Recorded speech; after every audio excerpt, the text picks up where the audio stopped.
오늘 우리가 이야기할 기술은요, 어쩌면 인류 역사상 가장 중요한 발명이 될지도 모릅니다. 이 엄청난 기술이 어떻게 시작됐는지, 그 놀라운 여정을 지금부터 함께 따라가 보시죠. 이 인공일반지능, 그러니까 AGI를 만든 핵심 인물은 이 기술을 두고 이렇게 말했어요. 이건 인터넷이나 스마트폰하고는 차원이 다른 겁니다. 마치 인류가 처음 전기나 불을 발견했을 때와 같은 그런 근본적인 변화라는 거죠. 정말 엄청나지 않나요? 그런데 말이죠.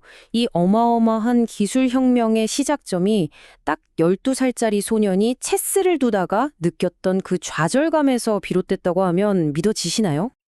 아니, 대체 어떻게 그 순간이 인류의 운명을 송두리째 바꿀 수도 있는 기술의 출발점이 된 걸까요? 자, 그 이야기 속으로 한번 들어가 보겠습니다. 자, 이야기의 주인공을 만나보죠. 바로 데미스 허사비스라는 인물인데요. 어린 시절부터 게임으로 세상을 평정한 뭐랄까 젊은 천재였죠. 근데 이 사람의 진짜 목표는 단순히 게임에서 이기는 게 아니었어요. 훨씬 더 큰 그림을 그리고 있었던 거죠. 이력을 한번 보세요. 정말 남다릅니다. 4살 때부터 체스에 재능을 보이더니 13살에는 자기 나이대에서 세계 랭킹 2위까지 올라가요. 근데 진짜 놀라운 건 17살 때예요.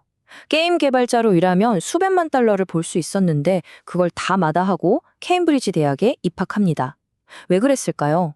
그의 머릿속엔 게임에서 이기는 것보다 훨씬 더 근본적인 질문이 있었기 때문이에요. 그렇게 체스 영재로 승승장구하던 그에게 인생의 방향을 통째로 바꿔버린 사건이 일어납니다. 바로 무려 10시간이나 이어진 단 한 판의 체스 경기 때문이었죠. 바로 이때 어린 허사비스의 머릿속에 번뜩이는 생각이 스쳐 지나갑니다. 아, 이건 정말 생각의 낭비다. 이 체스 경기장에 모인 수백 명의 똑똑한 사람들의 뇌를 하나로 합칠 수만 있다면 어쩌면 암 같은 문제도 풀 수 있지 않을까 하는 생각이었죠. 이때부터 그의 관심은 게임의 승패가 아니라 생각이라는 것의 본질, 바로 지능, 그 자체로 옮겨가게 됩니다.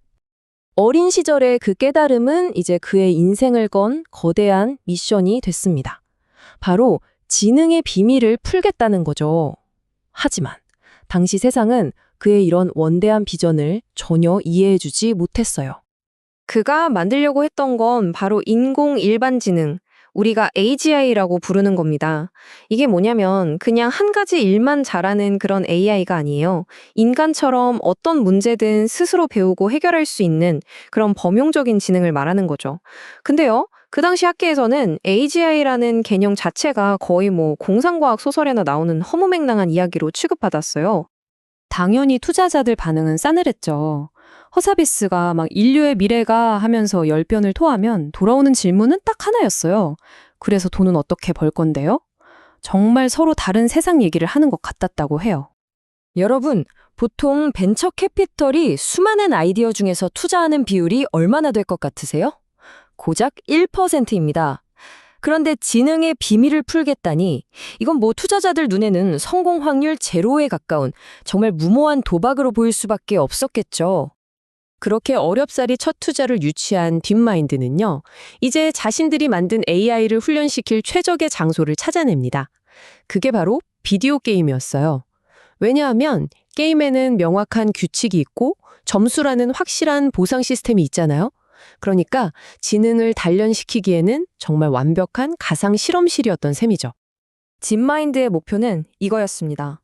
단 하나의 알고리즘을 만들어서 그저 화면의 픽셀이랑 점수만 보고 어떤 게임이든 스스로 배우게 하자. 그리고 마침내 그 유명한 벽돌 깨기 게임에서 정말 놀라운 일이 벌어집니다. AI가요, 사람이 가르쳐 주지도 않았는데 공을 벽돌 위쪽으로 보내서 뒤에서부터 깨부수는 이른바 터널링이라는 최적의 전략을 스스로 터득해낸 거예요. 정말 상상이 현실이 되는 순간이었죠. 이 엄청난 가능성을 본 구글이 곧바로 딥마인드를 인수합니다. 그리고 팀은 이제 인류 역사상 가장 복잡하다고 알려진 게임, 바로 바둑의 도전장을 내밀죠. 바둑의 경우의 수가 우주에 있는 원자보다도 많다고 하잖아요? 말 그대로 인공지능 분야의 최종 보스 같은 존재였던 거죠. 그리고 그 기계의 상대는 누구였을까요? 네, 바로 바둑계의 로저 페더러로 불리던 살아있는 전설, 인간계 최강자 이세돌 구단이었습니다. 다들 기계 따위에게는 절대 지지 않을 거라고 믿었죠. 자, 이렇게 인류와 기계의 세기의 대결이 성사된 겁니다. 전 세계가 숨죽이고 지켜보는 가운데 알파고가 문제의 37번째 수를 둡니다. 이 수는요, 인간 최고수라도 10,000번에 한 번 둘까 말까한 너무나도 낯설고 심지어 창의적이기까지 한 수였어요. 당시 해설자들도 이게 무슨 수죠? 하면서 어리둥절했거든요. 바로 이 한 수가 AI가 단순 계산 기계를 넘어서 창의성의 영역까지 넘보고 있다는 걸 보여준 충격적인 신호탄이었습니다. 하지만 바둑 정복이 끝이 아니었습니다. 딥마인드는 곧바로 게임판을 떠나서 현실 세계의 가장 큰 문제 중 하나에 도전합니다. 이건 사실 창업자인 데미스 허사비스가 대학생 때부터 평생의 꿈으로 간직해왔던 과제이기도 했는데요. 바로 생물학계의 50년 묵은 숙제였죠. 그 숙제가 뭐냐면 바로 단백질 접힘이라는 문제입니다. 좀 어렵죠? 쉽게 말해 우리 몸속 단백질이 어떤 모양으로 접히는지를 예측하는 거예요. 이게 왜 중요하냐면요. 만약 이걸 풀어낼 수만 있다면 알츠하이머나 파킨슨병 같은 난치병의 비밀을 풀고 신약을 개발하는 데 정말 혁명적인 변화를 가져올 수 있기 때문입니다. 자, 그래서 도전했는데 첫 시도는 사실상 실패에 가까웠어요. 2018년의 대회에서 1등은 했지만 정작 과학자들이 쓰기에는 정확도가 너무 떨어졌거든요. 한마디로 빛 좋은 개살구였던 거죠. 그런데 2년 후 이들이 완전히 업그레이드된 알파폴드를 들고 다시 나타납니다. 그리고 거의 완벽에 가까운 정확도로 50년 묵은 이 난제를 풀어버려요. 전 세계 과학계가 그야말로 발칵 뒤집힌 순간이었습니다. 자, 보세요. 페임에서 시작해서 생명과학의 난제까지 풀어냈습니다. 딥마인드의 방식이 옳았다는 게 완벽하게 증명된 거죠. 하지만 바로 그 순간 인류는 한 번도 마주해본 적 없는 엄청난 질문과 마주하게 됩니다. 말하자면 판도라의 상자가 열린 셈이에요. 이 AGI라는 기술은요, 정말 극단적인 두 얼굴을 가졌어요. 한쪽 얼굴은 인류의 모든 질병을 치료하고 기후변화를 해결하는 그런 유토피아적인 약속을 하고 있죠. 하지만 다른 쪽 얼굴을 보면 통제 불가능한 자율살상 무기나 대규모 일자리 상실 같은 끔찍한 디스토피아의 위험이 도사리고 있습니다. 지금 우리는 바로 그 갈림길 한가운데에 서 있는 거고요. 결국 핵심은 이거예요.